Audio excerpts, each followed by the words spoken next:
ಸಚಿವರಾಗಬೇಕಾದ್ರೂ ಕೂಡ ಪ್ರತಿಯೊಬ್ರು ಕೂಡ ಶಿರಾನಿ ಆಯ್ಕೆ ಮಾಡ್ಕೊಂತಾರೆ ಅಭಿಪ್ರಾಯ ಮಾಡೋದಕ್ಕೆ ಯಾಕೆ ನಮ್ಮ ಶಿರ ಹೆಂಗಿದೆ ಅಂದ್ರೆ ವಿವಿಧತೆಯಲ್ಲಿ ಏಕತೆ, ಭಾಷೆಗಳಲ್ಲಿ ಭಿನ್ನತೆ, ಹಲವು ಧರ್ಮಕ್ಕೂ ಸ್ವತಂತ್ರತೆ, ಆದರೂ ಎಲ್ಲರಿಗೂ ಒಬ್ಬಳೆ ಭಾರತ ಮಾತೆ ಅನ್ನುವಂಥದ್ದು ತೋರ್ಸೋದೇ ನಮ್ಮ ಶಿರ. ಇಷ್ಟೆಲ್ಲ ಇರೋ ಶಿರಾಕ್ಕೆ ಇಲ್ಲಿರೋ ಶಾಸಕರು ಕೂಡ ಮಂತ್ರಿ ಆಗ್ಬೋದಲ್ಲ? ನೂರಕ್ಕೆ ನೂರು ನಮ್ಮ ಜಯಚಂದ್ರ ಸಾಹೇಬರು ಸಹ ಮಂತ್ರಿ ಆಗ್ಬೇಕು, ಪರಮೇಶ್ವರ ಸಂಪುಟದೊಳಗೆ ಅವರು ಮಂತ್ರಿ ಆಗ್ಲಿ ಅಂತ ಒತ್ತಾಯ ಮಾಡ್ತಾರೆ. ಓಕೆ, ಸಿದ್ದರಾಮಯ್ಯನವರು ರಾಜೀನಾಮೆ ಕೊಟ್ರೆ ಮಾತ್ರ ಪರಮೇಶ್ವರ್ ಅವರನ್ನ ಮುಖ್ಯಮಂತ್ರಿ ಮಾಡಿ ಅಂತ ಹೇಳಿರುವಂತದ್ದು. ಆಮೇಲೆ ಸಿದ್ದರಾಮಯ್ಯನವರು ಎಲ್ಲರಿಗಿಂತಲೂ ಪ್ರಬುದ್ಧರು ಮತ್ತು ಸ್ಟ್ರಾಂಗ್ ಮ್ಯಾನು. ಅವರು ಏನಾದರೂ ಅವರು ಸ್ವಇಚ್ಛೆಯಿಂದ ರಾಜೀನಾಮೆ ಕೊಟ್ಟು ಮುಂದಿನ ನನ್ನ ಉತ್ತರಾಧಿಕಾರಿ ಅಂತ ಅವ್ರು ಏನಾದ್ರೂ ಘೋಷಣೆ ಮಾಡಿದ್ರೆ ಪರಮೇಶ್ವರ್ ಅವರನ್ನ ಘೋಷಣೆ ಮಾಡಿ ಅಂತ ಒತ್ತಾಯ ಮಾಡ್ತಾ ಇದ್ದಾರೆ. ಅವಕಾಶ ಕೊಟ್ಟಿಲ್ಲ ಅಂದ್ರೆ ಸಿದ್ದರಾಮಯ್ಯ ಅವಕಾಶ ಇದೆ. ಆಮೇಲೆ ಸಿದ್ದರಾಮಯ್ಯ ಇವರು ಡಿ.ಕೆ. ಆಗೋದು ನಿಮಗೆ ಬೇಡವಾ? ನಮಗೆ ಇಂಡಿಯನ್ ಕಾನ್ಸ್ಟಿಟ್ಯೂಷನ್ ಅಲ್ಲಿ ಸಿದ್ದರಾಮಯ್ಯರು ಮತ್ತೆ ಪರಮೇಶ್ವರ್ ಅವರು ಮತ್ತೆ ಡಿ.ಕೆ.ಶಿ ಅವರು ಯಾರ್ಯಾರೆಲ್ಲ ಆಗ್ಬೇಕು ಅಂತ ಇದೆಯಾ ಅದಕ್ಕೆ ನಮ್ಮ ಅಭ್ಯಂತರ ಇಲ್ಲ.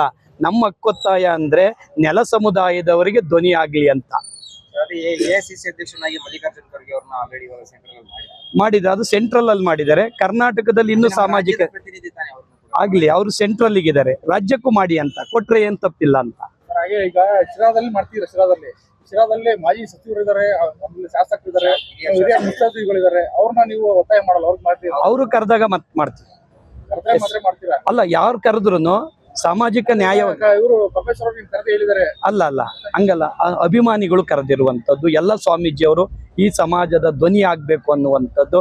ಇಂಡಿಯನ್ ಕಾನ್ಸ್ಟಿಟ್ಯೂಷನ್ ಅಲ್ಲಿ ಎಲ್ಲರಿಗೂ ಒಂದು ಅಧಿಕಾರ ಇದೆ. ನಾನು ಸಹ ಲಾ ಮಾಡಿದ್ದೇನೆ, ಕಾನೂನು ಓದ್ಕೊಂಡಿದ್ದೇವೆ. ಅವರ ಹಕ್ಕನ್ನ ಮಂಡಿಸುವುದಕ್ಕೆ ಯಾರು ಬೇಕಾದ್ರೂ ಕೇಳ್ಬೋದು. ಕರೆದ್ರೆ ಬರ್ತೀವಿ, ಖಂಡಿತ ಬರ್ತೀವಿ, 100ಕ್ಕೆ 100.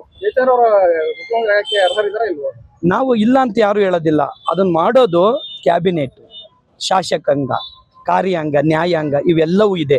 ಆ ಇಂಡಿಯನ್ ಕಾನ್ಸ್ಟಿಟ್ಯೂಷನ್ ಅಲ್ಲಿ ಯಾರಿಗೆ ಯಾವ ಶಕ್ತಿ ಇದೆ ಅನ್ನುವಂಥದ್ದು ಗೊತ್ತಾಗುತ್ತೆ. ಬೆಳಿಗ್ಗೆ ಎದ್ದ ತಕ್ಷಣ ಮಕ್ಕಳಿಗೆ ಏನ್ ತಿಂಡಿ ಮಾಡ್ಕೊಡ್ಬೇಕು ಅಂತ ಯೋಚನೆ ಮಾಡ್ತಿದ್ದೀರಾ? ಮಕ್ಕಳಿಗೆ ಉತ್ತಮ ಆಹಾರ ಅಂತ ಅಂದ್ರೆ ಸಿರಿಧಾನ್ಯದಿಂದ ತಯಾರಾದಂತ ಆಹಾರ. ಗರಿಗರಿಯಾದ ಮಸಾಲೆ ದೋಸೆ, ರಾಗಿ ದೋಸೆ ಹಾಗೂ ಇಡ್ಲಿ, ಪಡ್ಡು, ಉಪ್ಪಿಟ್ಟಿನ ಜೊತೆ ಚಪಾತಿ ಹಿಟ್ಟು ಸಹ